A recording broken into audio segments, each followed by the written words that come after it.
AP ప్రభుత్వ chief whip Prasadaraju ప్రస్తుతం మనకు అందుబాటులో ఉన్నారు.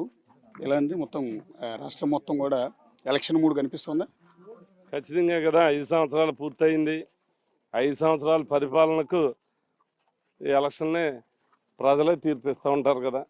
అందువల్ల దగ్గరికి వచ్చేటప్పటికి ప్రజల్లో కానీ పార్టీల్లో కానీ రాజకీయ మూడ్ ఆటోమేటిక్గా వస్తుంది కదా. అదే ఇక్కడ పర్టికులర్గా ఈ గోదావరి జిల్లాలో ఏ గ్రామానికి వెళ్ళినా కూడా మీ నాయకుల ప్రచారాలు హడావిడి అంతా కూడా కనిపిస్తోంది. ఆ ఎన్నికల మూడు ఇంకా నోటిఫికేషన్ రాకముందు అప్పుడే వచ్చేసింది అన్నట్టుగా కనిపిస్తోంది. ఈ 5 సంవత్సరాల్లో చూసుకుంటే ప్రతిరోజు ఈ ప్రభుత్వంలో పండుగ వాతావరణమే. ఏ రోజు చూసుకున్నా పండుగే. ఎందుకు? ప్రజలకి అలా పరిపాలన అందించటమే ఏదో అడ్మినిస్ట్రేషన్లో భాగంగా ఈరోజు 4 కార్యక్రమాలు అందించేటువంటి కార్యక్రమాలు జరుగుతూ ఉన్నాయి. అందువల్ల యాక్చువల్గా అందరూ కూడా ఏదో సంక్రాంతో దసరానో దీపావళో క్రిస్మస్ జరుపుకుంటారు. కానీ రాష్ట్ర ప్రజలు ప్రతి 4 రోజులకి ఏదో ఒక పండుగ వస్తూనే ఉంటుంది. మళ్ళీ వైఎస్ఆర్ ప్రభుత్వం ఏర్పడుతుందన్న కాన్ఫిడెన్స్ ఉందా మీలో? ఖచ్చితంగా. మా టార్గెట్ 175.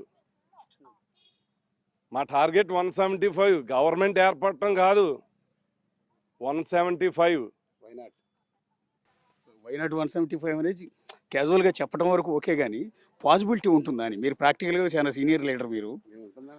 ఒక ఎమ్మెల్యే ఒక ఎంపీ తోటి మొదలైనటువంటి వైఎస్ఆర్ కాంగ్రెస్ పార్టీ రాజకీయ ప్రస్థానం ఈరోజు 151 మంది శాసనసభ్యులు, 30 మంది పార్లమెంటు సభ్యులకి ఎదుగున్నాం. ఎలా వచ్చాం? పెరుగుతూ వచ్చాం, డౌన్ అవ్వలేదు ఇంతవరకు. ఖచ్చితంగా మళ్ళీ ప్రజల్లో ఇంకా పెరుగుతాం.